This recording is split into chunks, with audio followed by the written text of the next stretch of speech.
Hello, கார்த்தியா? ஆமா நீங்க? தாய்லாந்துக்கு ஒரு இல்லீகல் பார்சல் நீங்க அனுப்பியிருக்கீங்க. அதுக்காக உங்களை டிஜிட்டல் அரெஸ்ட் பார்சலா? சிபிஐல இருந்து உங்களை கான்டாக்ட் பண்ணுவாங்க. ஃபர்தர் இன்வெஸ்டிகேஷனுக்கு ரெடியா இருங்க. அவங்க கேட்கிற டீடைல்ஸ் சார் இல்ல சார், அது பார்சல் தான் அனுப்பல சார். நீ கொஞ்சம் செக் பண்ணி பாருங்களேன் ப்ளீஸ். என்னடா என்னாச்சு? நான் ஏதோ கொரியர்ல ட்ரக்ஸ் அனுப்பிச்சிருக்கேன், தாய்லாந்துல மாட்டிக்கிச்சு, டிஜிட்டல் அரெஸ்ட் சொல்றானுங்க. முதல்ல போனை கட் பண்ணு. இன்னும் கொஞ்ச நேரத்துல ஃபுல் செட்டப்போட வீடியோ கால்லயே வருவான். சிபிஐ ஆபீசர் பேசுறேன், இதை பத்தி வெளியில யார்கிட்டையும் சொல்லக்கூடாதுன்னு சொல்லுவான். உன் Aadhaar number, bank account number வரைக்கும் எல்லா டீட்டெயிலையும் புட்டு புட்டு வைப்பான். ஸ்கேம் கால்டா அது. ஸ்கேம்.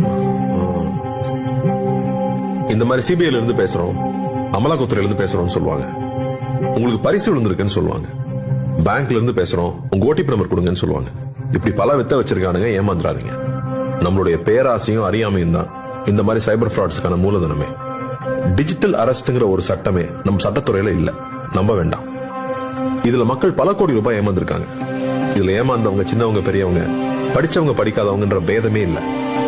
வீட்டுல இருக்க எல்லாரையும் எஜுகேட் பண்ணுங்க, முக்கியமா பெரியவங்க. Let's build a safer digital world.